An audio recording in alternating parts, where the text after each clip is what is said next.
Eurovision fam, it's Alicia Michelle. It's a special day today. Today's really important.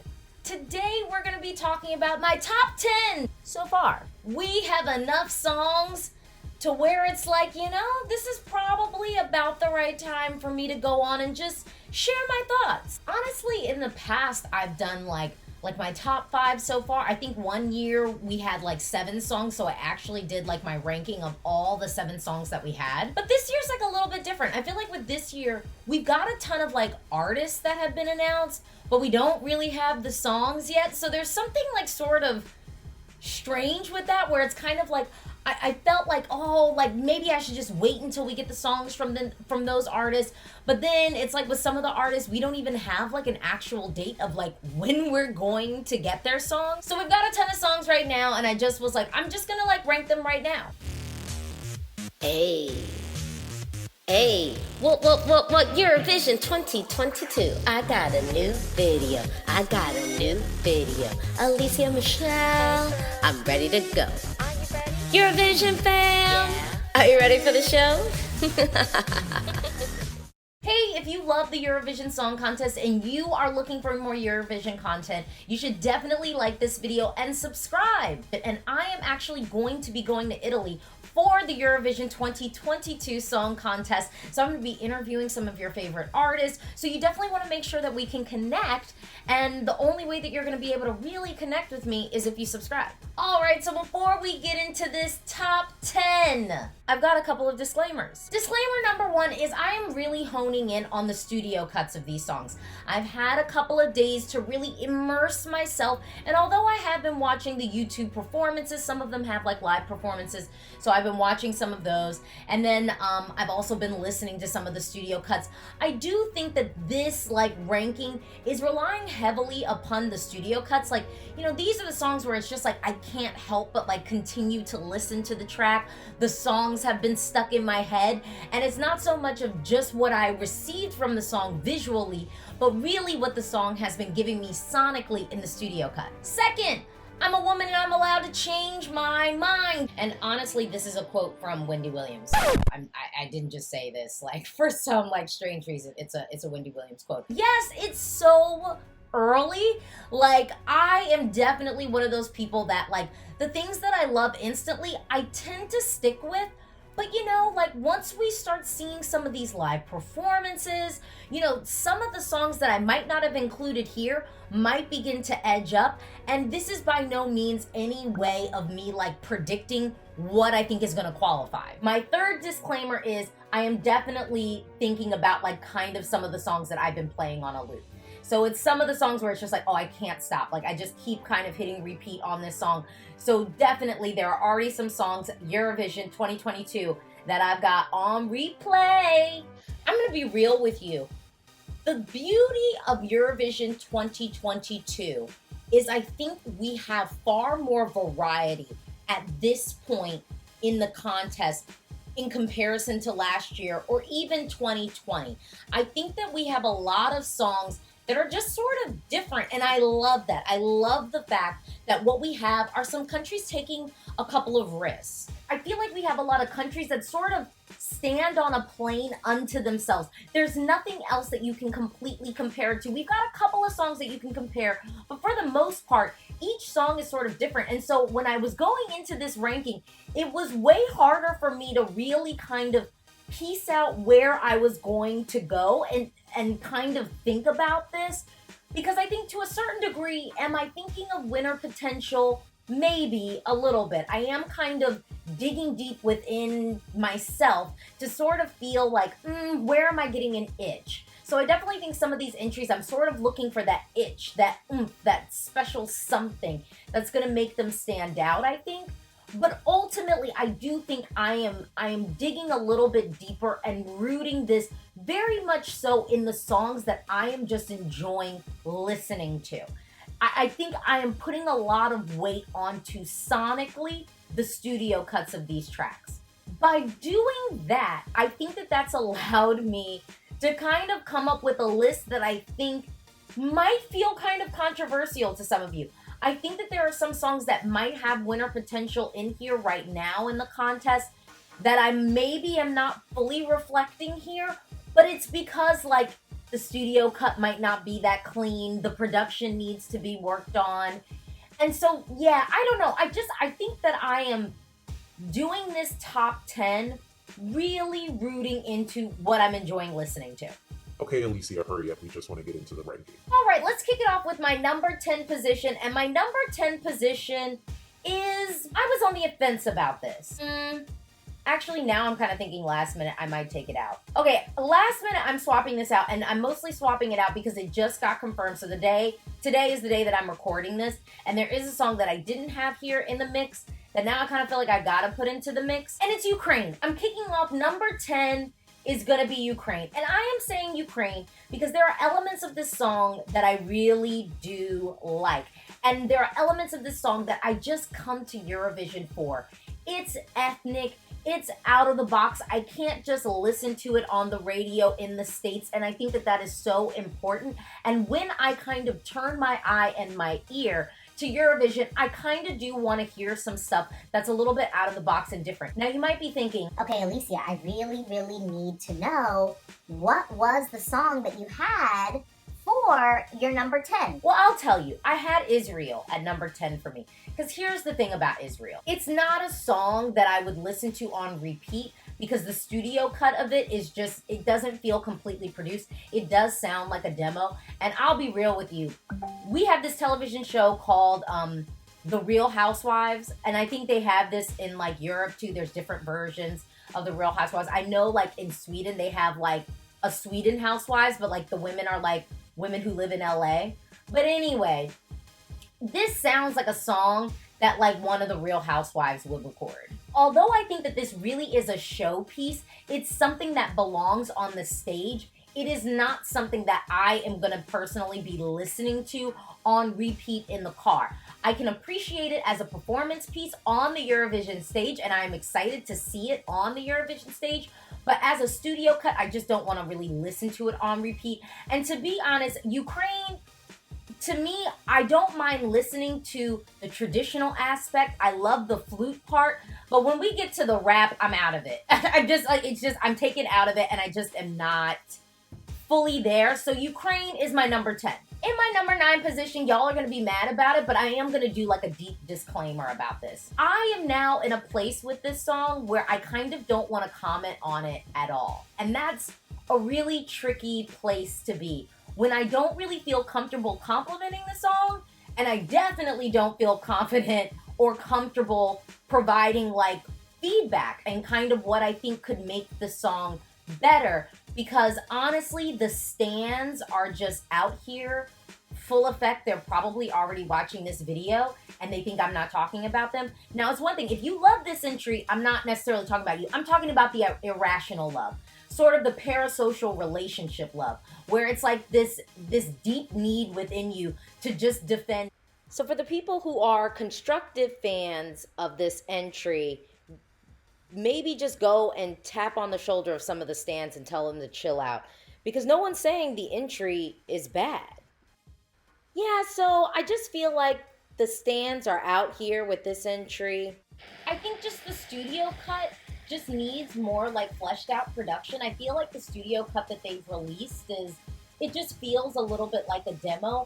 I figured out the song that Poland's entry really reminds me of, and it's Running by Naughty Boy, which it features Beyonce. Beyonce is one of the featured vocalists on the song, and that is sort of, I think, a little bit of the thing that's reminding me of. And the issue with that is I'd rather listen to Running. So every time that Poland's entry comes on, I think back to Running, and I'm like, oh, I love that song. I just want to listen to that.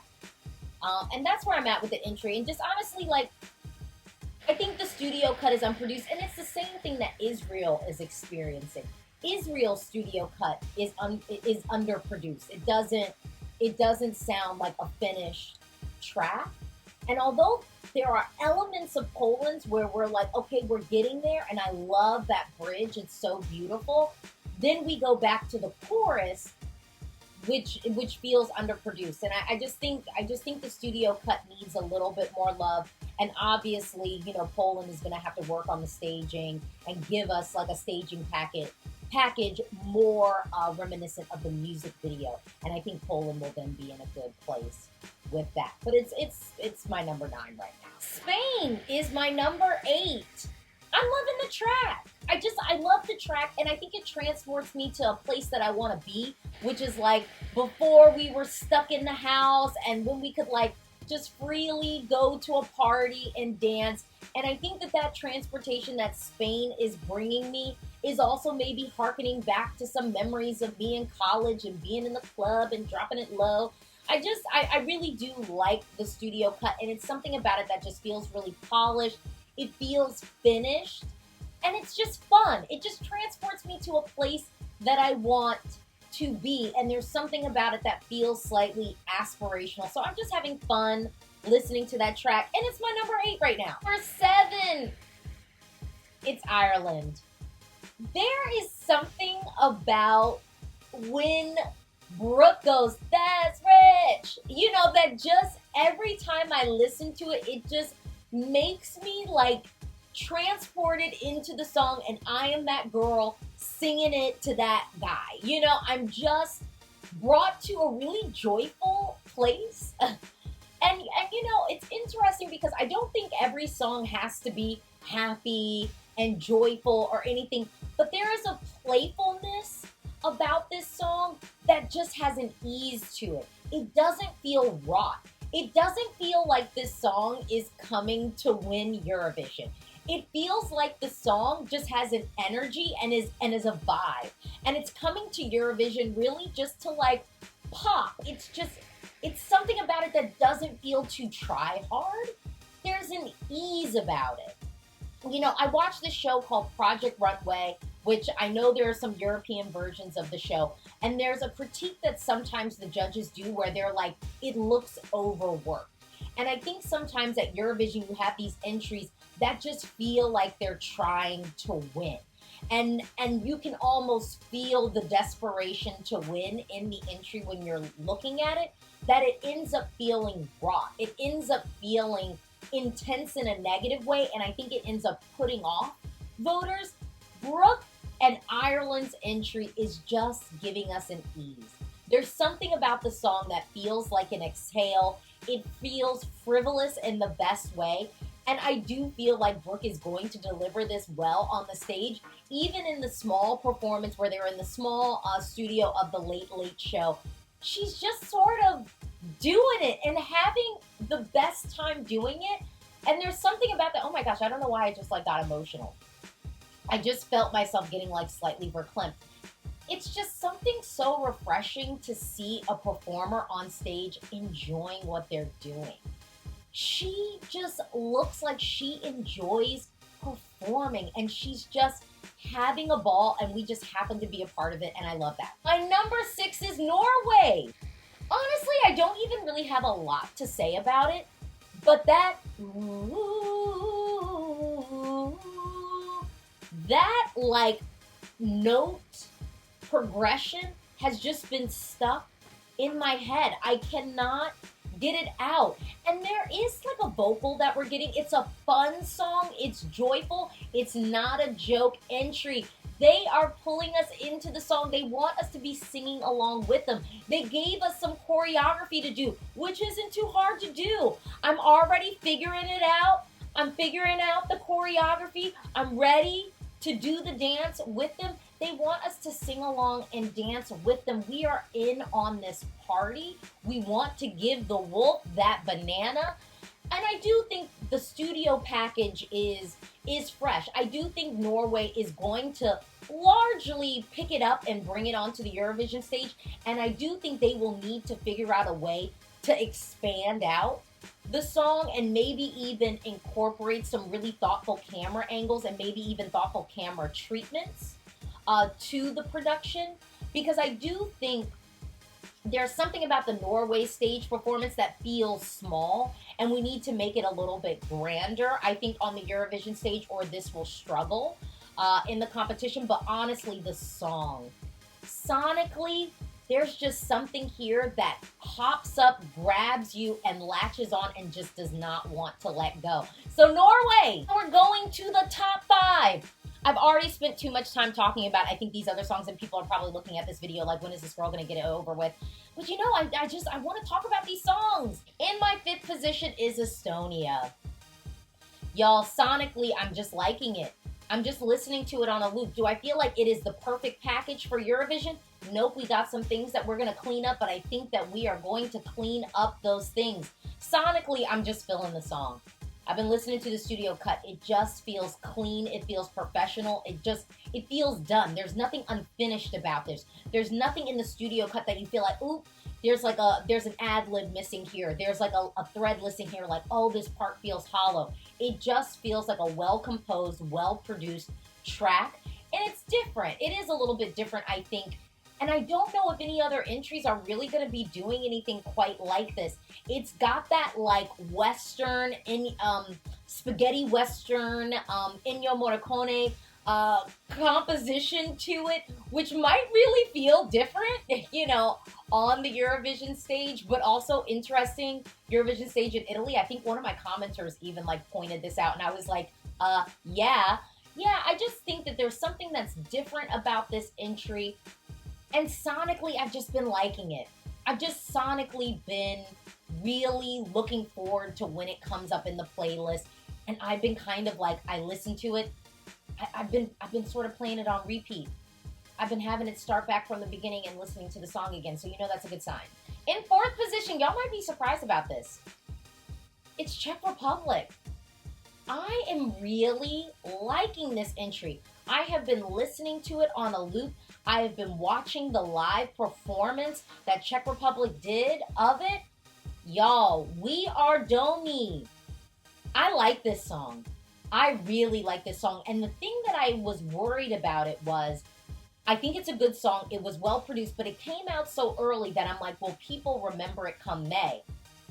Well, baby, when it comes up in the playlist and you're listening to the rest of this stuff, this one stands out. Again, it just sounds produced. The production makes it sound really finished. And even that live performance, they could really kind of pick that up and do that on the Eurovision stage. It feels modern. It feels fresh. The staging was right. The styling was right. The camera angles felt right. And that was pretty small scale. I think at Eurovision, they could really just sort of do that again, and it'll just feel really fresh. Czech Republic is on to something really good with this entry, and I mean, I will be candid, it was not my favorite entry from Czech Republic, and I'll be honest, there was an entry in that national selection that very well might be in my 1st or 2nd place right now had it won. Honestly, 1st, 2nd, or 3rd, but maybe 1st or 2nd place if it had won, but it didn't. But We Are Domi's entry is still good, and right now, yeah, it's my number 4. In my 3rd position, I love it. It's giving me vocal diversity. It's giving me musical diversity. It's also giving me something fresh. It's giving me something slightly different, and it's Albania. I'm telling you, in that song, when that part hits, and Ronella goes, hey, hey, hey, hey, hey, hey, hey, y'all. It's like, I told y'all that I was mainly reacting based off of the studio cuts, but the minute that I hear it sonically, beat for beat, I am able then to visualize what was happening on the stage. This entry is good. Albania. I wasn't necessarily checking for y'all to win this year. But there is something here that is good. That is very good. And I'm feeling it front to back. And look, I actually listened to it again. The way that I would actually start this song would be maybe that choir, and we only do the choir once. You know, I would maybe start from the choir and then just kick that off. I wouldn't even do the hoo, hoo. We could cut that whole part. And just start from the choir doing the, hey, I will never be back. It won't be a secret. And then we go into the drop. This song is like low-key everything that I love about the Eurovision Song Contest. Packaged currently as 4 minutes, but we're gonna bring it down to 3. You know, we're gonna bring it down to 3 minutes. We're gonna get it good. We are gonna do it. In my number 2 position, I'm gonna be honest with y'all. I didn't think I was gonna like this song. I really didn't. I saw maybe like a really small clip of it.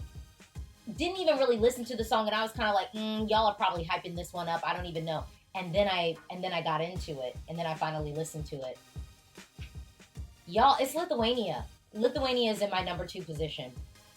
This is good, and I'm loving the studio cut. There is just an ease about this entry. An ease, it feels adult. I'm loving it. I'm loving it. Lithuania, y'all did it for me. Y'all did it for me. And my number 1 position is Italy. Every time that this song comes up in my playlist, I get chills. I almost got emotional in a Ross, okay? I was shopping in Ross and had to skip the song because it just hit me. I get chills every time I listen to it. Every time I listen to the song, I get chills. Italy is doing something, y'all. They're doing something. They're doing something. And I don't want to jinx anybody, and I'm not saying that this is just like a shoo-in to win. Because we've got some strong things. I mean, honestly, for me to put together this top 10 was very difficult. I don't think that this year is going to be as strong as last year. I say that comfortably and confidently. I don't think that this year is going to be as strong as last year. But in this top 10 that I have, you know, Poland is doing something. You know, Spain is obviously going to do something. I really think Spain is going to do something on the stage.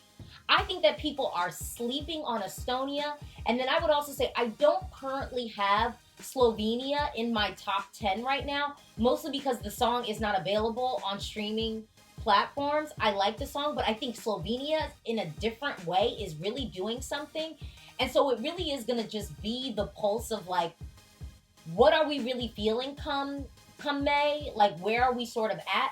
But I will say, I think the winner is going to be sort of revealed to us in April. I think April we're going to know, like, kind of who's going to take this. And if you don't think that Italy is within those top 3 of the songs to take it, buckle up. Buckle up and be ready to go on this journey. But that's my top 10 for now. You probably disagree with a ton of things that I said, but what is your top 10 right now? And honestly, I feel so weird about even ranking these songs because we have so much diversity this year where it's just like, it's kind of hard. Like, how do you judge like Ireland next to Estonia? We've got this like completely modern pop track and then this like spaghetti Western song. Like, how do I care Lithuania giving me this like jazzy trip hop like electro thing to like the like traditional sort of like beautiful Italian ballad with a little bit of like an urban edge that Italy's giving us? Like, these are such apples and oranges like tracks that it's really hard to kind of stack one above the other. But honestly, right now, I've got a solid top 10 ESC faves playlist with these tracks that I think I've laid out, and I'm feeling good about that. So tell me what you think. Talk to me in the comments below. Do you agree with what I had to say? Talk to me in the comments below. Do you disagree? That's totally okay too. Talk to me in the comments below. This is a conversation. Don't forget to like, don't forget to subscribe, because I have more content coming for you. Bye.